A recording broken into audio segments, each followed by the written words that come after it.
was there during the polar vortex last year. I actually loved it. I've never been on college.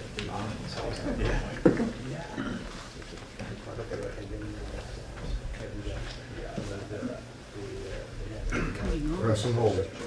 Oh, and hold it.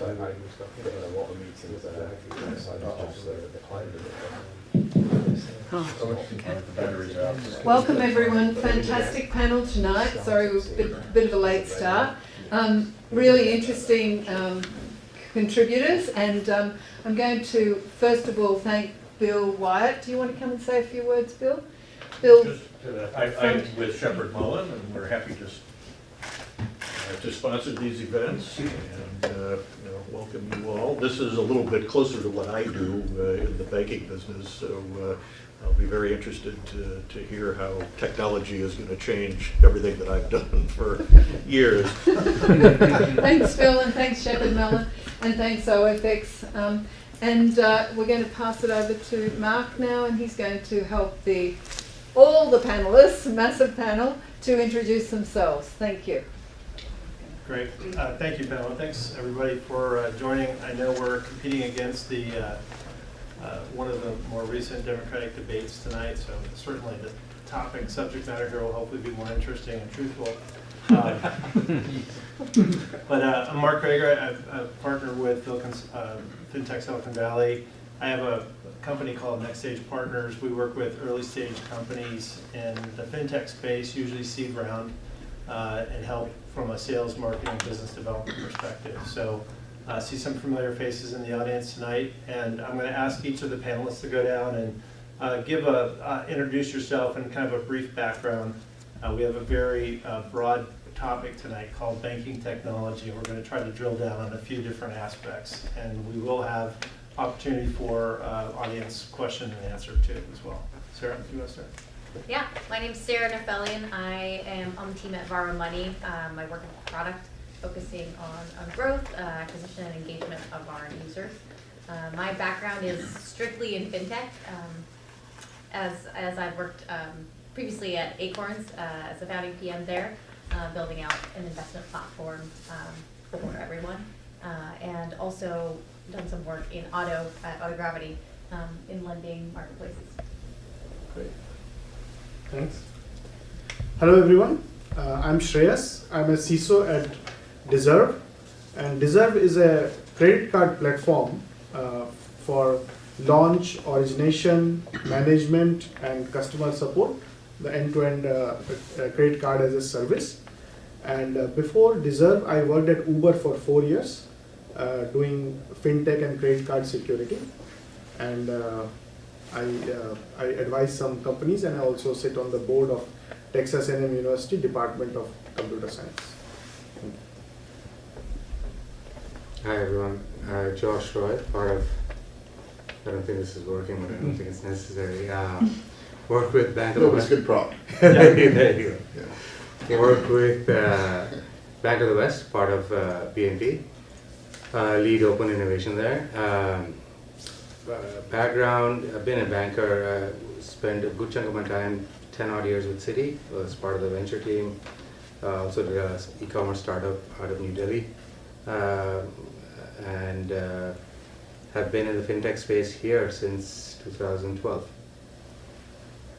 Is this actually being used for that, or it I just would doesn't work prefer that, yes. that we use it? Yeah. Okay, that's what I thought. Okay, I'm Steve Kirsch, I'm CEO of M10. What M10 is doing is solving a couple of problems. One is payment rail modernization. So think about the plumbing that moves money from Bank A to Bank B to Bank C all over the world. That plumbing is very old and it has a lot of problems.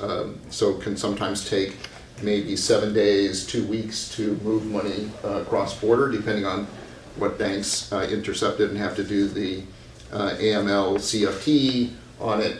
And so what we do is we create modern rails, use digital ledger technology, shared ledger technology, so that it basically money moves direct between Bank A and Bank C, or Bank A and Bank B, without any correspondent banking or Nostro accounts or any of the things that bankers hate. And so that's modernizing the underlying infrastructure. And the other thing that we're doing is essentially allowing people to have digitally signed APIs to be able to move money so you can move it like a cryptocurrency. Hey, Ken Kruszka, founder and CEO of Snapcheck. We are on a mission to eliminate paper checks, help businesses cross that digital divide into a world of electronic payments, looking at use cases around paying vendors, suppliers, contractors, employees. Myself, I've been in FinTech now 19 years. Provide the first mobile remittance service in the US. We're the first to send $1 around the world by mobile. Been in banks, been in financial investment management houses, so it's an exciting time now to see all of the change that's happening in banking. Hey everyone, Manish Joshi here. Been in the technology space now for a little over 15 years. My last 2 stints have been in FinTech. So I was working in Wealthfront. That's really squarely in the robo-advisory space. And then my most recent stint was at MoneyLion. I was their VP of product.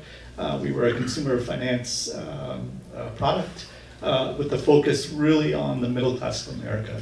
So these are really the 70 million Americans who have an average credit score of about 640, have maybe about $1,000 in their savings account, and these are folks who probably couldn't even come up with $500 in an emergency. So that was really our focus there.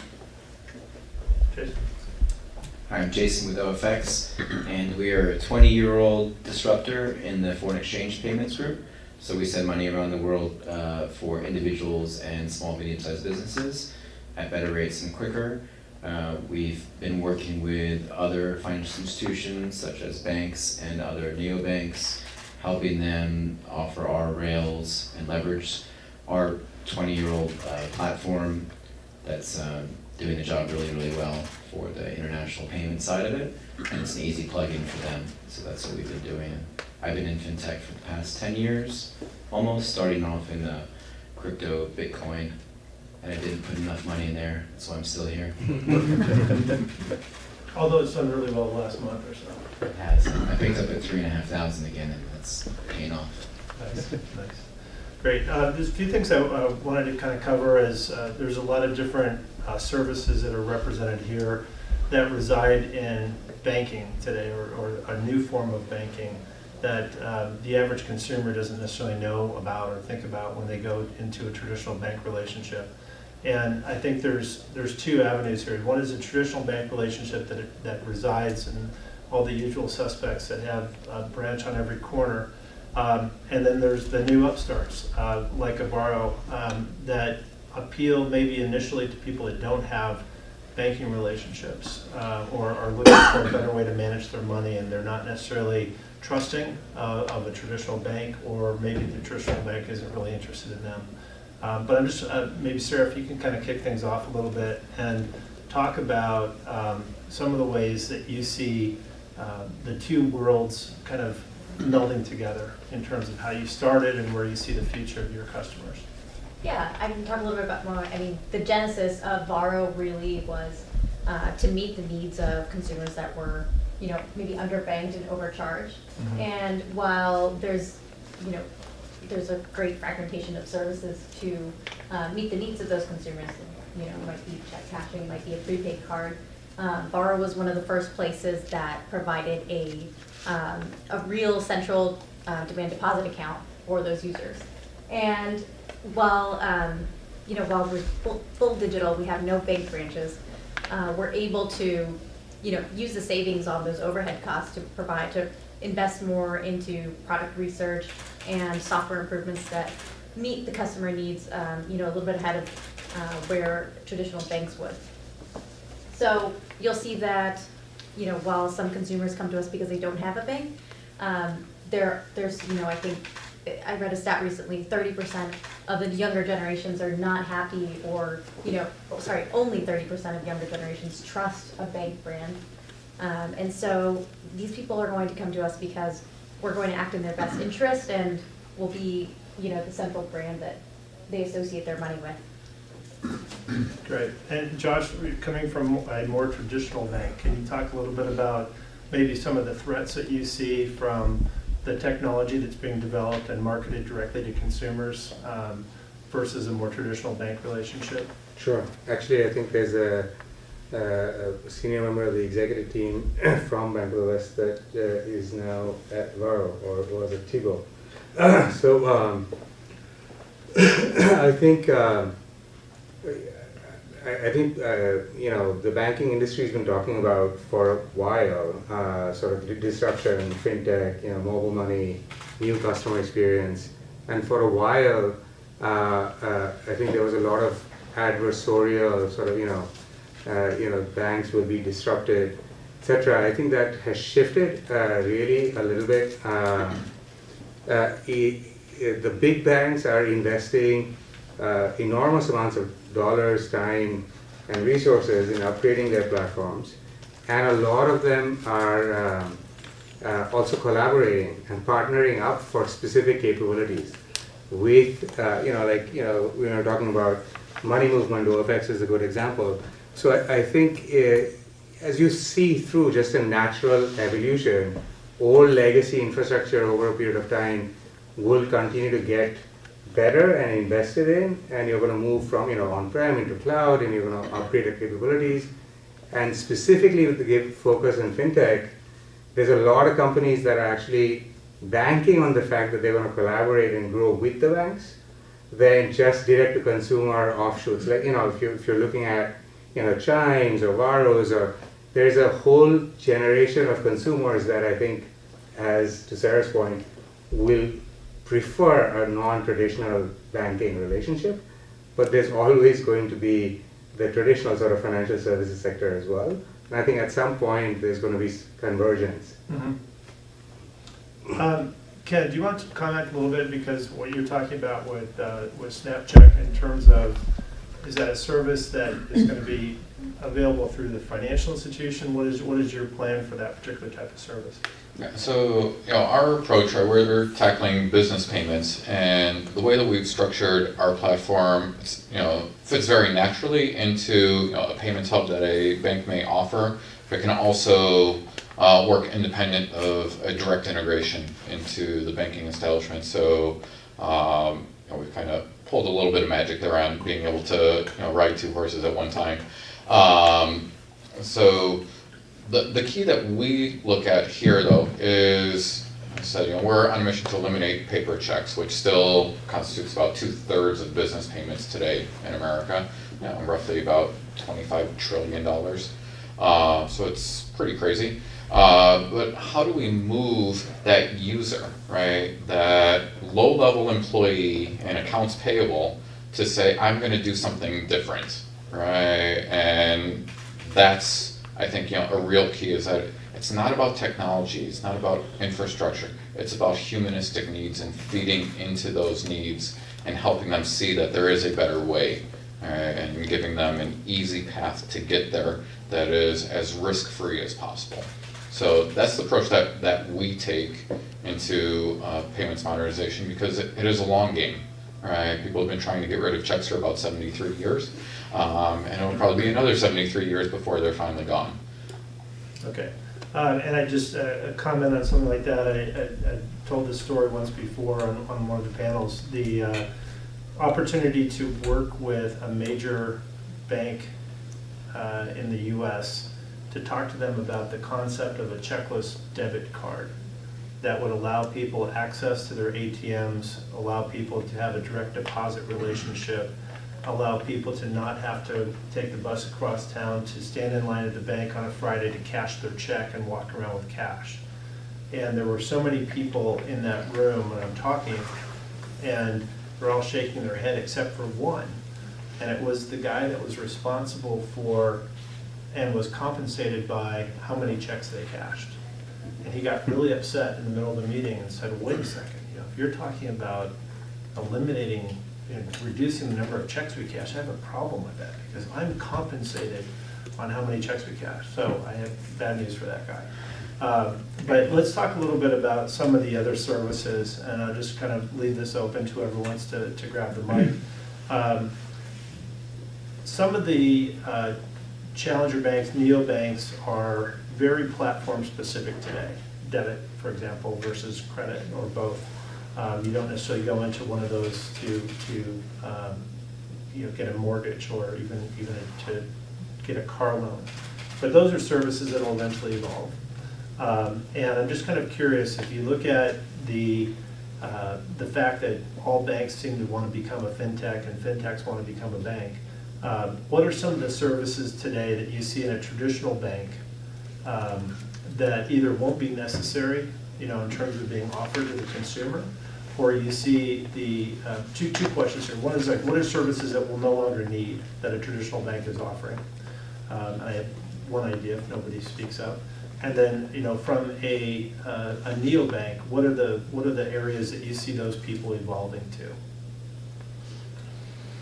What additional services? Sarah? Well, I could speak to, I think, some of the paradigms that we'll no longer need, that exist in banking that we'll no longer need. And, while Varo and a lot of these digital challengers do focus on the DDA relationship, that primary bank account, one of the main reasons for pursuing a bank charter is the ability to then expand those services and fit all of the services that a customer might need throughout their lifetime, from checking and savings to mortgage and credit card, under one roof, and have that main 360 relationship. One of the paradigms that will no longer exist, I think, is this notion of the separation between the checking account and a savings account, and the inability to easily, pay interest into one or the other of those. And some of the kind of staid policies that banks have to follow to regulate this difference between those two accounts. And it really brings no benefit to the consumer to restrict the number of transfers you can make out of your savings account on a monthly basis, especially when people live in such a, their cash flow habits are a lot different than they were in the past, especially when you look at somebody who's a worker, the average worker 20 years ago versus a gig worker today. Sure. Yeah, one of the key sort of delight scenarios that we would always talk about at MyLine was, imagine you're at line to pay for a large purchase at Walmart. So you go to an app like MyLine, you sign up, you get it instantly approved for $500 loan, let's say. By the time you hit the cash, that loan then gets dispersed into your checking account instantly. And then by the time you hit the cash register, you can actually pay for that purchase without actually needing a physical debit card. So there's a lot of sort of aspects there in terms of kind of, the instant disbursement, the instant kind of approval for the loan, which, when you look at larger banks, a lot of that is just not possible, right? You look at sort of the way that they do underwriting for loans, the latency in payments, as it exists today. We see the future really being that scenario where everything is instant and the user has access to funds immediately. Something that many of these challenger banks are kind of striving for, which some of the larger banks, because of whether it's risk-related issues or just technology, are not quite able to, offer that. That delight scenario is actually a great one, and just Varo was able to launch last year. Nofi overdraft, which was something that shifted the idea of an overdraft fee to then an opportunity for us to extend, buffer or credit to our customer in real time, so that rather than being at the point of sale and being declined or being charged a fee on top of something that they, didn't have cash for, to be covered and have a way to repay. Yeah, Steve, any comments on services that you see banks no longer needing to offer down the road? Yeah, I was going to suggest the overdraft fees, but you beat me to it. So that's kind of the obvious thing, and I agree with all the other things that were said, but nothing kind of hits me. Okay. I would make a comment about the real estate that banks have today. What are they going to do with the branches? And how many people have a traditional bank account? So I'm not saying you do it. Okay, so almost everybody. How many have been to a bank branch within the last 90 days? Okay, about half. All right. How about in the last 30 days? Okay. To use the ATM. Yeah. Well, that doesn't count. The ATM could be anywhere, right? Yeah. So the actual physical interacting, and I think the one of the pieces is compete or complement, right? So I think one of the questions, and we were talking kind of before we started today, you've got a lot of fintechs out there that could be really interesting to a traditional bank down the road. And that down the road could be tomorrow, could be in 5 years. But, from a compete versus complement, when I say complement, meaning they're either going to do a better job than the traditional bank, or they're going to be acquired by a traditional bank. Any comments on that in terms of companies that you see maybe at risk or particularly strong that are going to continue to grow? I have a quick comment on the Yeah. branchless. Go ahead, yeah. Just maybe, well, everyone thinks, but I think that's a really interesting thought experiment of all of the real estate and physical spaces that we have taken up by bank branches today in pretty central locations, and what are some of the things that could take its place. Like, I think there are a lot of kind of civic services and I think you can already see that there are, retail and housing opportunities being taken into these physical spaces. Yeah, on the compete versus complement, I think we've seen that ourselves. We started off 20 years ago, and it was definitely more of a competing mindset as a new FX provider. And over the last couple of years, it's definitely turned into more of a complement. We always sit on top of the banks anyway, so we've always been working with them, so it's always an interesting relationship. But it's definitely been more of a, as the banks, this gentleman from Bank of the West said, that they're seeing what's going on in the market, and everyone's seeing that. It's obvious now, so they're looking for service leaders in different sectors to help work with them, and obviously that's great for anyone that does that, right? That's an easy win for both sides, and it's an easy win for the end consumer too, because they're getting all the benefits of the new shiny kind of cool digital aspect in their trusted local bank. And we also see the pendulum swings like a little bit like pure digital, and then we notice a lot of people like that interpersonal interactions as well. We've got a lot of employees from around the world that are in very digital places, and they come here and they go to a branch to open up an account, and like, oh, I get it. That's actually really nice. You go in, you meet someone, they tell you about all the different things. I didn't know mortgages do this or do that, right? Because self-service means you have to really self-serve yourself, and there's a general population that can do that, and a lot of people want to be served too, and I think that's another interesting angle that we're seeing as part of the benefit of the traditional bank too, that they offer that too.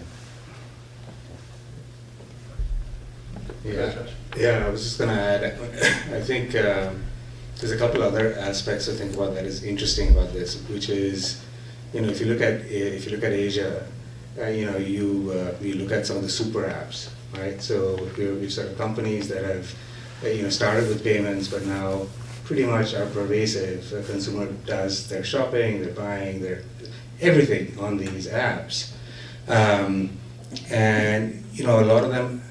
Amazon's a good example as well. That there is now physical as well as digital. Even the ones that started digital have some physical. And I don't know the question. In my mind, it's in the U.S. from a branch standpoint. Yes, there's a lot of real estate, and it's not well utilized, and it's expensive. But I think there is the right answers is not going completely digital, because if you look at things like advice, specifically when you think about wealth, there's always a graduation.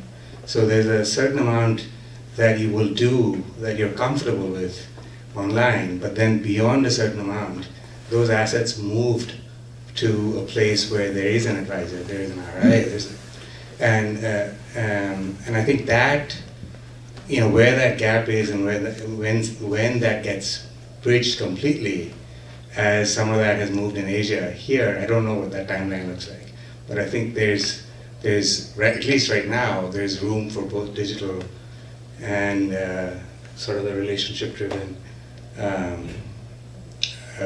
banking. Yep. Great.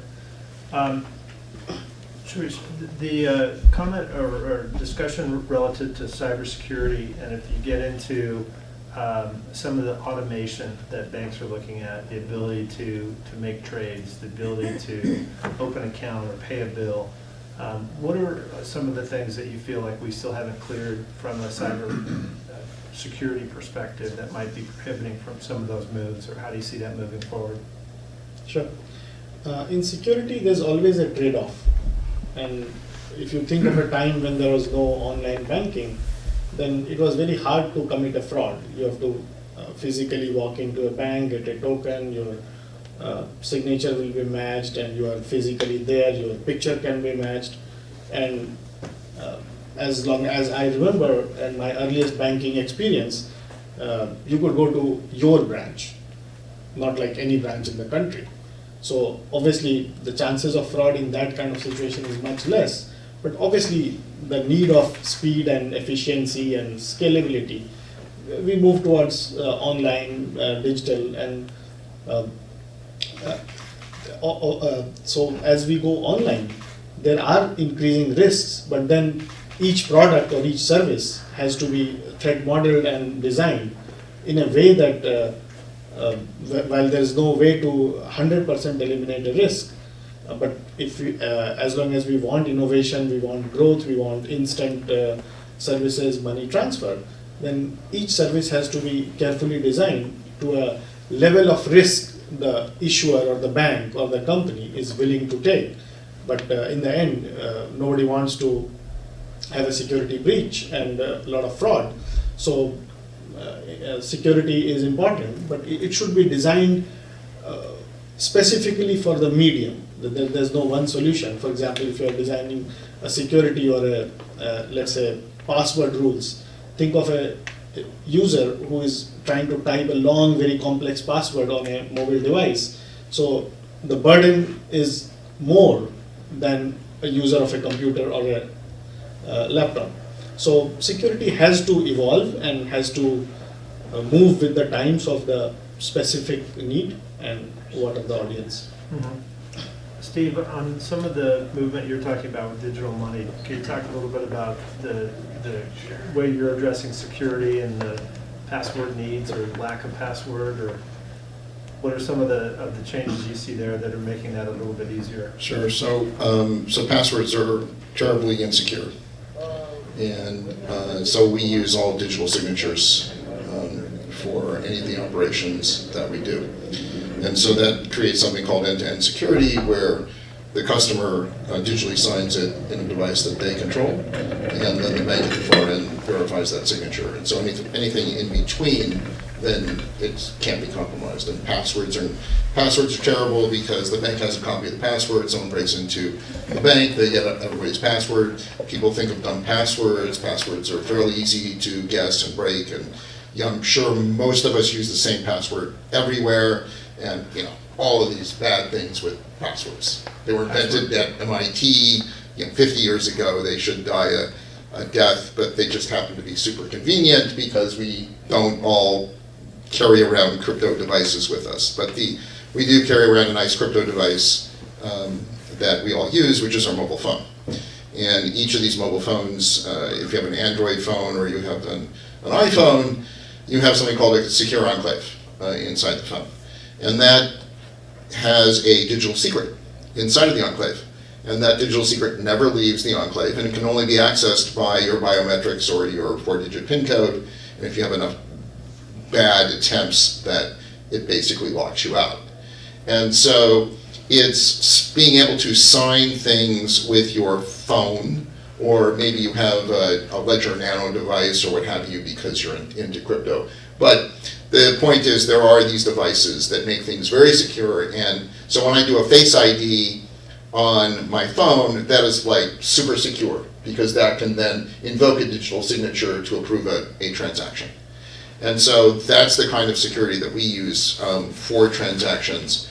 And the banks, unfortunately, are very behind the times in terms of being able to accept digitally signed transactions. And I should be able to put my public key on file at my bank, and I should say, hey, look, if a transaction comes in and it is digitally signed with my private key that corresponds to the public key on file, then you should do what it says, because the only way that, as far as we know, the only way to have gotten that signature on that transaction is me on my phone.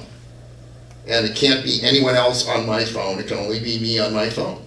And so that is more secure than calling me up and saying, do you know, your mother's birth date, or, personal information and so forth, which are now sharing with the bank, person that you're talking to is now can tell their friends. I mean, it's just, awful security. And so we have the better security, but nobody uses it as far as I know. Okay. Is that right? I don't know of a single bank where I can go and put my public key on file and send in an API command that is digitally signed with my private key and have it executed by the bank. Does anyone know of a bank in the world that will allow me to do that? Bitcoin's been doing this for 10 years or 12 years or whatever it is, right? And never been compromised, other than there are some interesting hacks, but essentially, if you don't make any stupid mistakes, then it's unhackable. And yet I can't do that today. You are correct, 100%. I always hope that I'm wrong. I do think there's a couple of nuances though. I think biometric, public, PKI, definitely more secure than passwords. Definitely a better sort of consumer experience if you have the digital device. But I think the challenge with banks have been, and I think when you look at digitally native, demand deposit, or whether it be Acorns or Robin, or things that are now starting with one product, now branching out to other products, have to deal with newer regulations, newer XYZ, and you have to sort of build out for that. But you're building on a modern platform.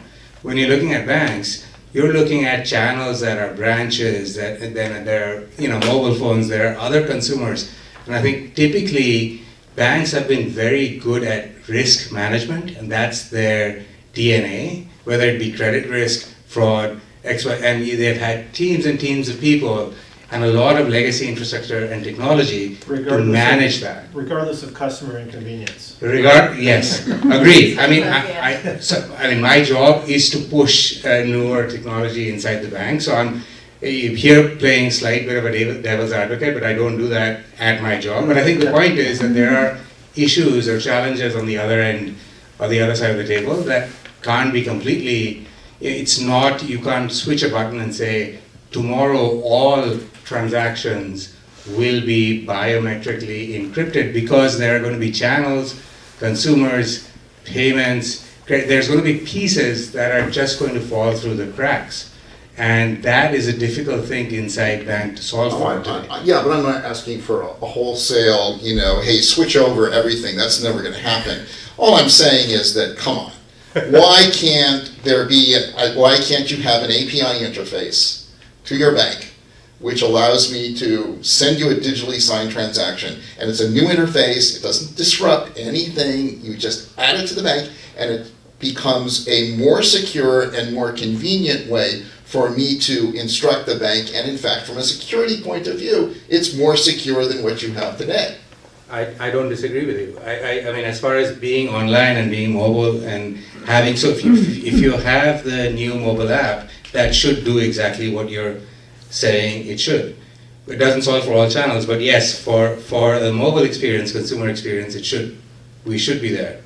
Or not. I think some banks have played with it, adopted it in certain channels, in B2B cases, but they haven't gone out to the consumer. But I think some of the new banks do biometrics sort of part of onboarding and KYC, and even for transaction processing. The traditional banks are just not there yet. They're just slower moving. But I agree with you, they should be there. Can I just ask, what would that look like from the point of view of a consumer?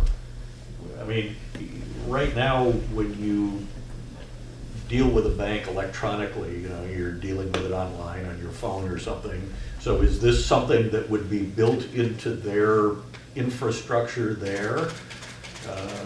that you would interface with, you know, on your phone or on your laptop, or Yeah, how does that what would this look like to the consumer? Yeah. So there'd be an app that you would trust. Maybe you get it from Google, maybe you get it from Apple, whatever. It could be a third-party app. It could be the bank's own app. I mean, the bank's own app today, in fact, will, when you log in, you can log in now with Face ID, right? And if they're clever, they're actually using digital signature in the enclave as opposed to just releasing a secret from the enclave, which is insecure. But the secure way is to digitally sign that in the enclave. And so your bank app, then when you log in with Face ID, instead of typing a password, that's actually more convenient for you, and it's more secure for the bank. So imagine now having a third-party app where your bank app, you're not happy with the features it offers, whatever. Maybe there's a third-party app and it allows you to pay your bills, and all the bills come in and you can just hit a button. Face ID signs with that digital secret that's in that app. You put the key for that app on file with the bank, and all of a sudden now you can use your app, this other app, third-party app, as a trusted app. More importantly, though, if you're a business and you want to send in your payments into the bank, what you have to do now is you typically go to the website and you log in with your username and password, and then you get out the secure ID device, or the little touchpad thing where you enter in a code, and then it says thank you very much, and now do this again, and you enter in another code, do that again, and then you upload FTP, a file, to say these are the payments that I want. Now that's a really cumbersome manual operation that's done by a human being to upload a file, and instead the corporation ought to have typically would have something called an HSM, which is a device that holds a crypto secret, a private key essentially that nobody can get to, and that thing could instead generate use a real-time API to push as necessary any kind of payment to a vendor, and pay a vendor at the last possible minute using instant payments and so forth. And that's the future, right? We're still in this very old stage where we do this old-fashioned authentication with all these shared secrets, because all these devices with all these codes are all shared secrets. And we all know how easy it is. I mean, it's a shared secret. Huh? No, you don't think it is a shared secret, but it is. Right, so the bank actually knows that, and so if the bank gets broken into, and there are two types of companies. There are companies that have been broken into and know it, and there are companies that are broken into and don't know it. Right, and so because these secrets are there, it's a vulnerability. So getting off of that and doing something more convenient like these, Face ID and so forth. Is just it's more convenient for the user, and it's actually more secure for the bank. Yep. Right. Okay. So one thing there, just I guess counterpoint is that how many people here have ever installed an HSM? Okay, this is why we don't do that, right? I mean, but you can't use it. That's the thing. It's a little bit of a chicken and egg. Well, and that's the problem, right? Chicken and egg problems are notoriously hard to solve. So I think the key question there is the pain big enough to go through that transformation? And I think the answer as of today is no, right? Otherwise, if you talk to the people in my finance department, they'd say, this is outrageous. To make one payment, we had to do one payment today, and it took me 15 minutes to go through the process to make one payment. I think we've got a lot of examples of where payments could become a lot less painful, right? I think we have things like FX, we have service fees, we have the challenge of going and getting a cashier's check. A lot of these are normal behaviors today, and I think I understand your point, Steve, in terms of where we can go. And the ability today to eliminate checks could be solved in many occasions. I do have kind of not interesting, but I don't know if you guys ever saw the video. I look at people that are kind of creating their own market need out there. But there's a video that shows somebody walking along with a device that's supposedly scanning the pocket and wallet of people that have NFC in their cards. Have you guys seen that? It just shows how they supposedly make transactions. Well, the reality is, the guy that put that video on is selling wallets that are supposedly NFC chip protectors, right? To bring that back to what we're talking about today, I'm pretty convinced that the people that are insisting on really challenging passwords. You have to have a capital letter, and you have to have a number, and you have to have a character, are the same people that are servicing the bank when people call in because they can't remember their password. So they're kind of creating their own market there. But from a payments perspective, I think simple payments, faster payments, safer payments, there's a multitude of solutions that are out there. I know the card networks, obviously, with Visa Direct and MasterCard Send among them. RTP, real-time payments. There's a lot of things that are trying to go on between the banks, but the problem is you have to have a sender and a recipient. You can't just have somebody that says, oh, this is a really cool way to reduce my check issuing portion of my business, and I'm going to use this, if there's nobody they can send to. So let me switch gears a little bit, and this is more of a no wrong answer, but I'm going to throw a few typical banking financial industry buzzwords out, and I'd like for you guys to just kind of take turns. Maybe Jason, will start with you. Of the following words with AI, blockchain, there's actually, if you can use all three in a sentence, you get the trifecta. But between AI and blockchain, robotic process automation, which is becoming very big, big data, voice interface, which is basically chat bots, and cloud computing. Tell me a couple that you think are really, truly going to be adopted. We talked about a lot of need here. We talked about a lot of technology that not everyone's going to grasp. But where do you see, as the banking technology continues to evolve and ideally become better, which ones do you think will be grabbed onto the most? I think big data is the easiest one because that's happening already. It's AI, real AI, maybe in the mid and distant future. The bots, obviously, for service, that's an easy win as well. It's happening across the board. Blockchain. You can only pick two. Oh, those would be the big ones, and I'd say the big data and the bots, I think, would be. If you had to invest in companies that are going to be used in the next year, those are going to be the ones. Big data and what? And the bots. The chat bots and stuff. Voice interface. Yeah, voice interface. Yes. I mean, it's happening, right? So Right. everything else is. And you usually know it, but not always. Yeah, I mean, they're getting really good. Yeah. So it's quite interesting. Mesh? I was actually going to pick the same two, data and AI, big data and AI. I think that AI is going to continue to be front and center, especially in the, when you're talking about banking and FinTech.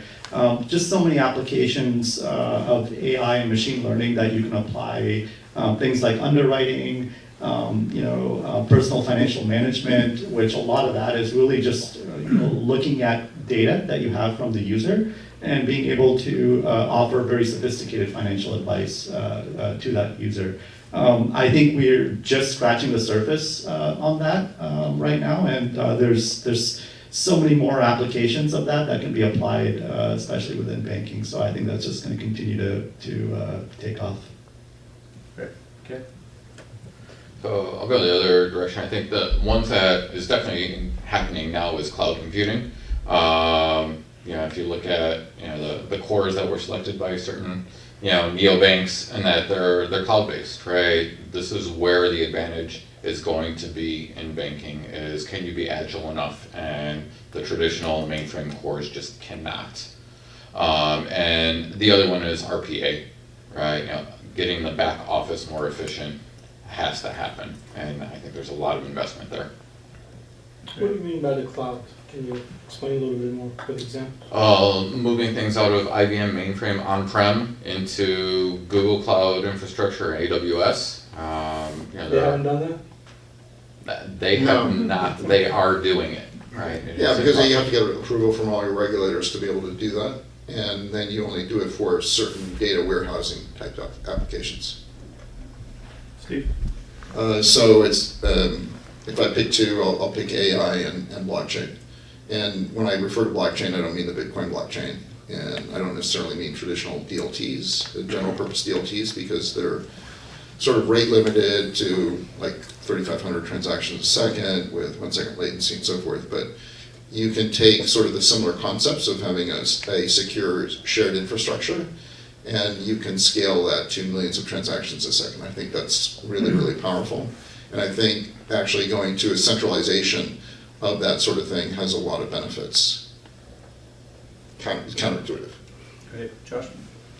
I think I'll pick one of each. So I think AI has the most amount of sort of impact and investment that's happening. The returns of that is going to take some time to see. But I mean, the first places are fraud, underwriting. Those are sort of the risk management areas where you have a bunch of data, you can already apply to it.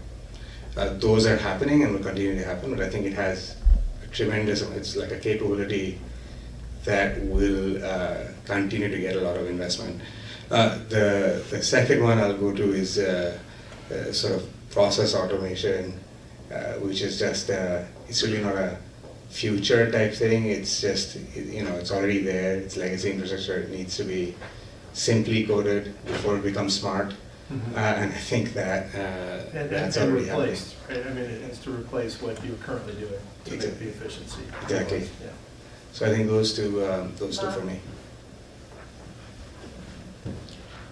I'll pick AI and cloud computing, and I'll put a security perspective to this. In security, one of the big problems is that you can have so much alerts, logs, anomaly detection that you don't have finally a human or a decision-making capability to deal with all the signals you got.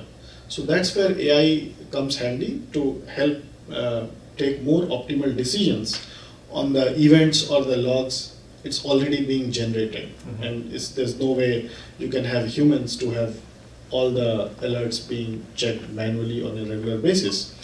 And although cloud computing is a 20-year-old technology, but in terms of when we talk about large banks versus neobank, almost as much as I have insights into it, that pretty much you can see that most of the neobanks or the technology-savvy FinTech companies, they are almost entirely on one or the other cloud platforms, including our company, and we are totally on AWS. So from a business continuity, disaster recovery, backup, replication, and even managing security at scale, there are a lot of advantages. If done correctly, cloud provides opportunities to do security at more scale and with more confidence, which advantages are lost in a traditional on-prem setup.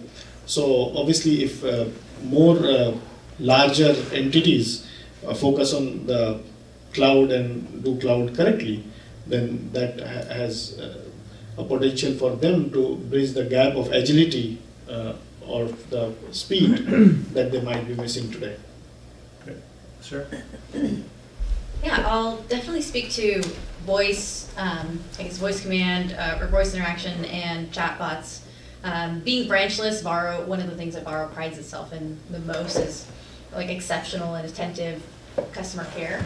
I think that as people become more comfortable with voice assistants and their connected devices, it'll be a really exciting channel to answer consumer questions and interact and just have another touch point with customers in a way that's, again, meets their needs of like immediacy and efficiency.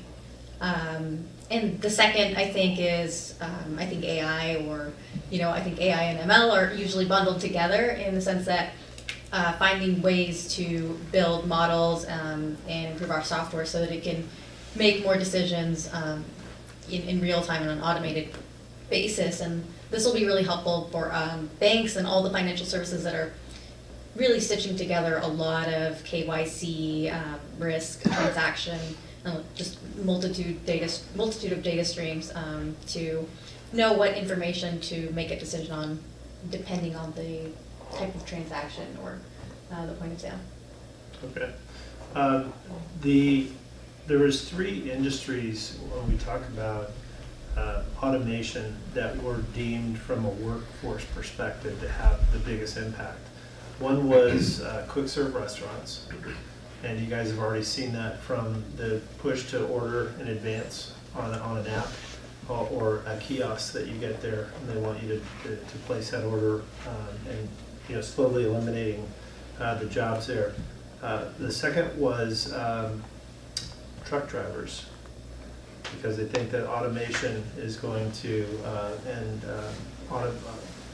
autonomous driving is going to kind of replace that and have these trucks driving down the road by themselves. I'm not sure how I feel about that yet, but it is pretty funny living in this area and seeing the cars driving around.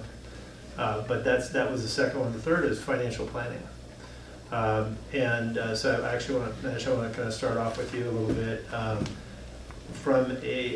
The idea is from a financial planner, the need to interact with somebody and take their word and whatever services they're relying on for their information as the way you should plan for your financial future. And that's going to become either hopefully more sophisticated or more common, in that a lot more people can take advantage of it. But I know from Moneyline, you probably have some experience there. Yeah, I mean, in the end, it really, it comes down to data. The more data that you have on the user in terms of their, spending habits, having access to all their linked accounts and seeing where their assets are kind of located, the better decisions that you can provide to the user. Many of kind of these human financial advisors, that's what they attempt to do. It's really difficult to keep that data fresh and be able to make decisions continuously. So with the technology and the AI that's being leveraged now, we can, computers. It's just been proven that computers really can make better decisions. They have the data. They can continuously kind of look at that data. The data is always fresh. It's something that cannot be leveraged to the extent that humans can. So I think someone said that there's still going to be a little bit of a hybrid, and it's not going to be we flip from one to the other right away. People's finances are complex, so it's going to take some time, but that's definitely the direction that I think personal financial management and financial advisory is moving towards. Anybody else on the panel want to comment on services they see automation taking over for the bank, either replacing or potentially adding additional services down the road? I know I would like for the KYC and onboarding that whole piece to be, that's the biggest sort of operational cost and expenses, I think, for any bank. A biometric and a blood sample and... Yeah, so what Steve was saying. So I think that is the biggest hurdle, but I think it's also very, very complex and a lot of regulatory hurdles. And I think financial planning is it's one of those things that I think if in an ideal world, full transparency, all data available, all data accessible, and a machine can do the best job for you. But I think in reality, you don't want 100% transparency all the time. You want separation. You want the ability for privacy, and hence the CCPA data privacy. So I think there's the aspect of technology-driven 100% pure AI delivering the best value, and then there's the aspect of humanity and sort of privacy and ability to sort of keep things in compartments and regulations. And I think there's still a ways to go before we get to utopia. Yeah. Anybody else? Sure. So on the biometrics and stuff, we're using that now. We went from documents and a very kind of bank-oriented view to recording videos of the clients and stuff like that. So we're seeing that kind of happen. And then on the servicing, I think the analogy I use is like for acorns, saving a few pennies. You're always going to use the computer's the best way to do that. You're not going to talk to a financial advisor. Hey, should I round up 20 cents on the Starbucks purchase? But when you've got a certain level of wealth, whatever that is, a few $1,000 or $100,000, you can have the computer say, oh, this is the best system for you. And you can use Betterment, Wealthfront, all these different ones, and they'll give you variations. It's 95% the same. But I think that's where we see people want a person kind of saying, hey, let's talk about this and let's kind of go through this with you and not just get an alert. And I use a metaphor for there's a lot of gym apps to go to the gym. I don't know how they work for you guys. Do you get up at 6 a.m. to go? But if you've got a trainer and you're paying them $50 an hour you're going and you're listening to them while they yell at you versus your little app buzzing for you. So there's a humanity that each person deals with too. So I think that's I tried the sleep app on the iPhone, it's just not working for me. that's going to come in, go to sleep. All right, let's open up the questions. We have a few minutes left. Hey, I got a comment because you were asking, I think before, Steve, you were talking about, has anybody seen anything where, you get a public key and a private key, et cetera. I just want to make a comment. I'm not an expert on this either, but there's that company out of Canada called Secure Key. It's doing something with verified.me, right? And more on the identity part of things, right? But I also think, and you and I were both at Visa for a while, and if you go to payments and look at NFC, Visa tried to do it forever, right? The phone consortiums tried to do it with tokenization. NFC payments. It basically took Apple Pay to do it, right? And I think you brought up a great point because out of Canada, it's like, I would say if banks would band together or something like that in order to do it, but the banks can't. It took Apple to actually push NFC payments because they controlled the whole ecosystem. That's just kind of my comment What do there. they like to think they do? Yeah, well, they did it, right? In the end, it was like, because the technology existed for 10 years at least before Apple pushed it hard, right? Yeah, so there's something in Europe called PSD2 where the banks are required to open up their APIs. Right. And the unfortunate part of it is that they said, well, we want you to use this third party in the middle that is the middleman between you and the bank. And they're using public key infrastructure to prove who they are. So, it's sort of like that. But you really want to be able to not have a man in the middle, because anytime you have a man in the middle, there's the man in the middle attack. So we are getting there somewhat slowly, and unfortunately they set up the regulation to have this person in the middle because they thought, layers of security, so we shouldn't just open up the banks to everybody like Bitcoin because that would be unsafe. Let's have a man in the middle like, what was the Bitcoin exchange that Japan, Mt. Gox, thank you, because that's safer. You're not going to deal directly with Bitcoin, you'll deal with Mt. Gox, and that will be safer, and this stuff is just not true. But people will eventually figure it out. We'll eventually get there. Josh, okay. Another question. How are you competing with or comparing with Ripple on what you're doing? It sounds like you're doing something simple. Well, so Ripple has a problem because of GPI kind of. So Ripple is just Swift with smarter payment routing. And so Swift with GPI has made it faster and easier and so forth. And so you can think of Ripple as a better version of what you have today, but it's still using correspondent banking. So in Ripple, you're still going from bank to bank to bank to bank to bank to get there. And in our system is, if everybody knows how FedEx works, right, all your packages go to one place, I think it's Memphis, Tennessee or something, and then it goes out from there. And so we do the same thing, that all the banks sort of bank in this central location and have accounts there. And so if you want to switch the money's not actually moving, it's just going between two accounts at the same place. So Ripple's doing it the old-fashioned way, and that's just always going to be inefficient. And so this is the most efficient way to do it, because it just happens in a fraction of a second to do a cross-border payment or to do any kind of payment. So better technology, better architecture, and I think. What about IBM's World Send, whatever they call it? Their WorldPay, thing, that was based on Stellar. So that's just not going to fly. I mean, what we did is we said, hey, where's this going to be in 5 years from now?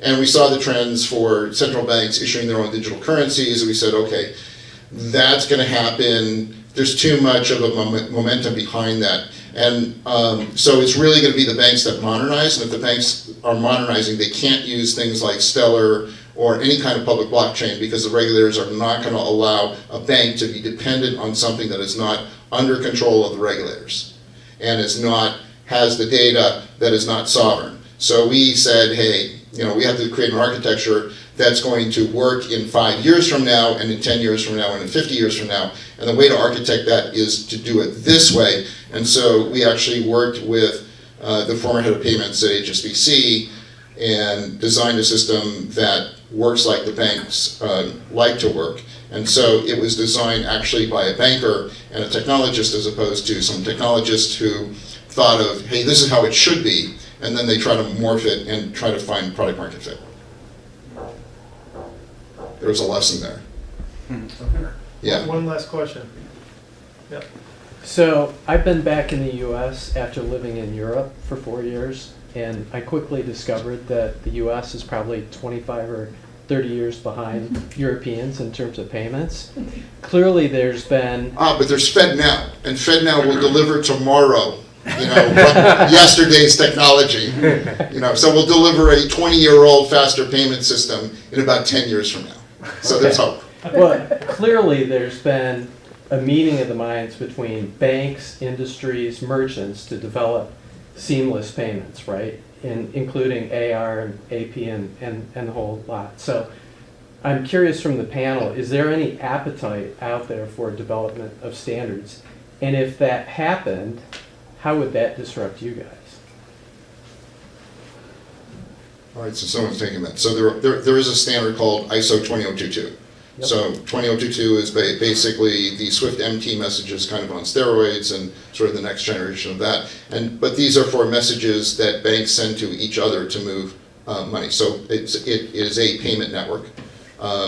And so the problem with that is that payments are excruciatingly complex. And the more you know about payments, the more you know that you don't know shit about payments. Right, and so, it's kind of like you thought you knew it all and then you discover, oh no, I was wrong.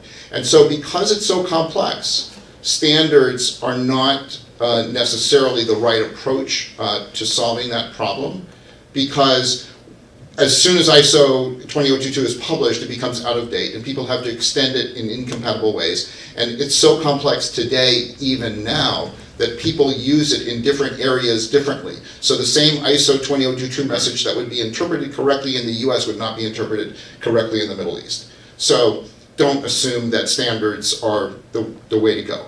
And we've seen this before. This is like the business as usual problem, which is each area creates their own little, we're going to fix it, we're going to have a faster payment system in Singapore. Okay, it's going to be different than the faster payment system in the UK, which is going to be different from the faster payment system, and they can't talk to each other. And if they did, then they'd have to have, all of these things. And so all we've done is we modernized the whole mess that we have today, and we have moved it into another mess with modern technology, but we're in the same mess. And that's not the best way to do it. So compare that with something like the internet, right, where it's uniform everywhere, which is awesome. APIs, PSD2 APIs, completely non-standard between bank to bank to bank. Even in the UK, the APIs for this bank, which are all supposed to be on the UK standard, don't operate the same way that the APIs in another bank because each bank implemented it differently. So, standards, doesn't, nice, but not necessarily applicable. Yeah, thanks, Steve. I think Ken just wants to have a real quick comment. Yeah, so completely agree with everything there. And so I am on the Faster Payments Council and the regulatory work group, looking at exactly this. On the Business Payments Coalition, which is Fed improvement project around business payments and invoicing and AR to AP, all that kind of stuff. And so, in addition to everything that Steve said, which is right, you also have the age-old problem with standards that it benefits somebody and it hurts somebody else. And the incumbents who benefit right now by lack of standards don't want the standards. The incumbents that would benefit by standards do, and there's a whole bunch of elephants dancing around, and I'm just trying not to get stomped on. Good strategy. Sarah, last word? Similar thoughts, but Okay, so maybe we give a big hand to the panel. Thank you so much. Thanks everyone, and now's a great time to network. You can speak directly to some of the panelists, absolutely engaging conversation, and massive panel. Thank you again everyone. Thanks.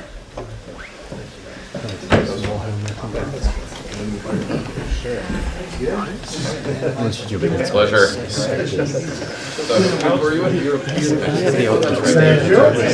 Somebody already loses. No, You and I know. So for these guys, It is what it is.